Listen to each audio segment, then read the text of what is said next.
Good morning, dear students. Let's learn about the next chapter, that is production function.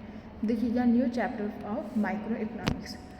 Dear student, production function is an expression of technological relation between physical input and output of a good. That means कि हम किसी भी चीज़ में जब अपना कोई भी input देते हैं उसके बाद जो हमको आउटपुट मिलता है वही होता है हमारा प्रोडक्शन फंक्शन। अब इनपुट कैसे, मान लो अगर मैं कोई चेयर बना रही हूँ तो इस चेयर में मुझे क्या क्या चीज़ें चाहिए, वुड चाहिए। लाइक अगर मैं उसमें आयरन रॉड, अगर नीचे से मैं उसको आयरन रॉड का यूज़ कर रही हूँ तो कुछ आयरन्स की मुझे रिक्वायरमेंट है, ठीक है। तो उसके या इसके जो भी मैं इंस्ट्रूमेंट उसमें जो भी मैं उसमें यूज़ कर रही हूँ वो होता है हमारा फिजिकल इनपुट, और उसके बाद हमारा आउटपुट आता है हमारी चेयर या हमारी टेबल। तो यही होता है हमारा प्रोडक्शन फंक्शन कि इनपुट की हेल्प से कोई आउटपुट को लाना, राइट। अब इसमें अगर हम बात करें short run and long run, अब अगर हम देखें तो short run means short run refers to a period in which output can be change by changing only variable factor. अब इससे पहले आपको वेरिएबल फैक्टर का टर्म समझाना चाहूँगी। वेरिएबल फैक्टर का मीन्स होता है it means refers to those factor production which can be change in short run. Example raw material. अगर हम शॉर्ट टर्म के लिए कोई भी वेरिएबल फैक्टर को चेंज, फैक्टर ऑफ प्रोडक्शन को चेंज करते हैं। फैक्टर ऑफ प्रोडक्शन हमारे 4 टाइप्स के होते हैं, लैंड, लेबर, कैपिटल, एंटरप्रेन्योर। अगर हम अपना कोई भी फैक्टर प्रोडक्शन अगर हम शॉर्ट रन में हम चेंज कर सकते हैं।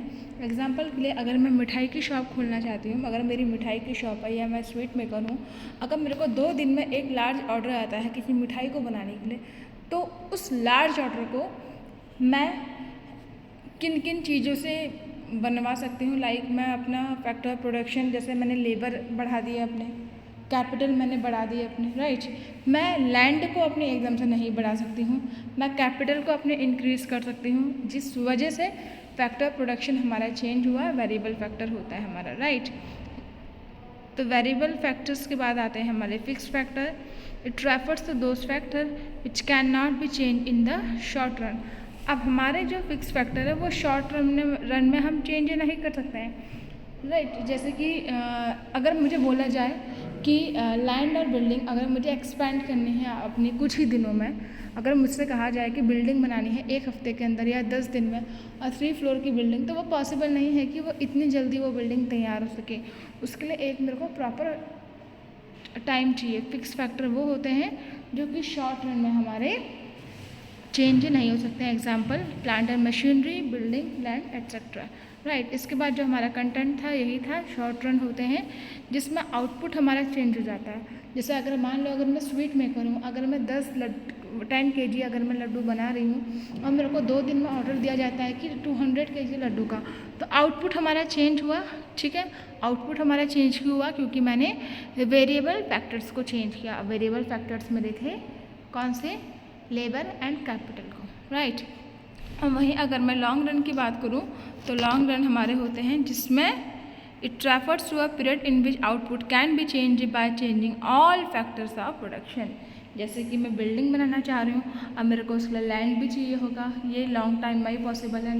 लैंड भी चाहिए, लेबर भी चाहिए, कैपिटल एंड एंटरप्रेन्योर। वहीं शॉर्ट टर्म में हमें सिर्फ वेरिएबल फैक्टर की रिक्वायरमेंट थी, और यहीं लॉन्ग टर्म में हमें ऑल जितने भी हमारे फैक्टर ऑफ प्रोडक्शन है इसकी रिक्वायरमेंट है। अब हमारे जो शॉर्ट रन और लॉन्ग रन है इसको अगर हम बाइफरग्रेट करें तो 2 पार्ट्स में करते हैं। पहला है हमारा short run. Short run refers to a period in which output can be change by changing only variable factor. तो शॉर्ट रन में क्या होता है, आउटपुट हमारे खाली वेरिएबल फैक्टर से चेंज होते हैं, राइट। हमारा वेरिएबल फैक्टर चेंज हुआ तो उसे हम बोलेंगे शॉर्ट रन, और अगर हमारे सभी फैक्टर ऑफ प्रोडक्शन चेंज होते हैं उसको हम क्या बोलेंगे? Long run. नेक्स्ट है हमारा क्लासिफिकेशन।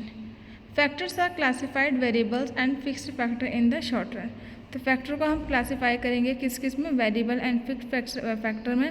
और long run all factors are variable in the long run. Next one is price determination. अब इसमें क्या होता है? In the short run demand is more active in price determination as supply can not be increase immediately with increase in demand.